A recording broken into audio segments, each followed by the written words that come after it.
US. വിദേശകാര്യ secretary Antony Blinken Israel സന്ദർശിച്ച് പ്രധാനമന്ത്രി ബെന്യാമിൻ നെതന്യാഹുവുമായി കൂടിക്കാഴ്ച നടത്തി മടങ്ങിയിരുന്നു.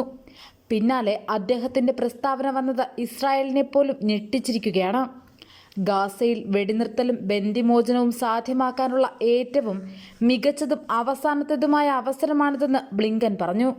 ബ്ലിങ്കനുമായുള്ള കൂടിക്കാഴ്ച പോസിറ്റീവായിരുന്നുവെന്ന് പ്രതികരിച്ച നെതന്യാഹു യു.എസിന്റെ നിർദ്ദേശങ്ങളോട് പ്രതിജ്ഞാബദ്ധമാണെന്ന് പ്രതികരിച്ചിട്ടുണ്ട്.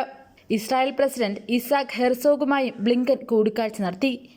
ഗാസ യുദ്ധം ആരംഭിച്ച ശേഷം 9ാം തവണയാണ് ബ്ലിങ്കൻ പശ്ചിമേഷ്യ സന്ദർശിക്കുന്നത്. വെടിനിർത്തലിനായുള്ള മധ്യസ്ഥ ചർച്ച ഈ ആഴ്ച ഈജിപ്തിൽ പുനരാരംഭിക്കാനിരിക്കെ സമവായത്തിന് വഴങ്ങാൻ ബ്ലിങ്കൻ പ്രധാനമന്ത്രി നെതന്യാഹുവിന് മേൽ സമ്മർദ്ദം ചെലുത്തിയിരിക്കുകയാണിപ്പോൾ.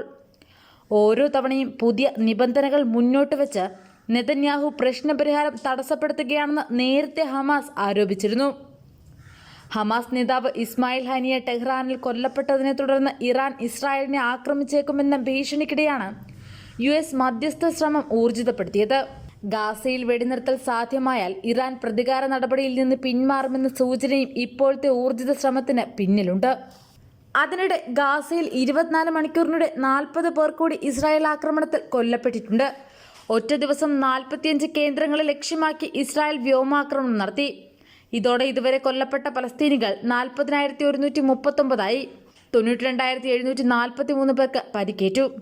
അതിനിടെ കഴിഞ്ഞ വർഷം വെടിനിർത്തൽ ബന്ദി കൈമാറ്റ കരാറിന്റെ ഭാഗമായി വിട്ടയച്ച പലസ്തീനിയെ ഇസ്രായേൽ സൈന്യം വീണ്ടും അറസ്റ്റ് ചെയ്തിട്ടുണ്ട്. ഡാനിയ ഹനസ്ചെ എന്ന വിദ്യാർത്ഥിയെയാണ് വെസ്റ്റ് ബാങ്കിൽ കുടുംബ വീട്ടിൽ നിന്ന് പിടിച്ചുകൊണ്ടുപോയത്. 24 മണിക്കൂറിനിടെ വെസ്റ്റ് ബാങ്കിൽ 14 പലസ്തീനികളെ കൂടി ഇസ്രായേൽ അറസ്റ്റ് ചെയ്തു. ബെത്ലഹേം, ഹെബ്രോൺ, നബ്ലുസ്, തുൽക്കരീം എന്നിവിടങ്ങളിലാണ് റെയ്ഡ് നടന്നത്. ഗാസയിൽ യുദ്ധം ആരംഭിച്ച ശേഷം 10,000-ലധികം പേരെ വെസ്റ്റ് ബാങ്കിൽ നിന്ന് ഇസ്രായേൽ അറസ്റ്റ് ചെയ്തിട്ടുണ്ടെന്നാണ് വിവരം.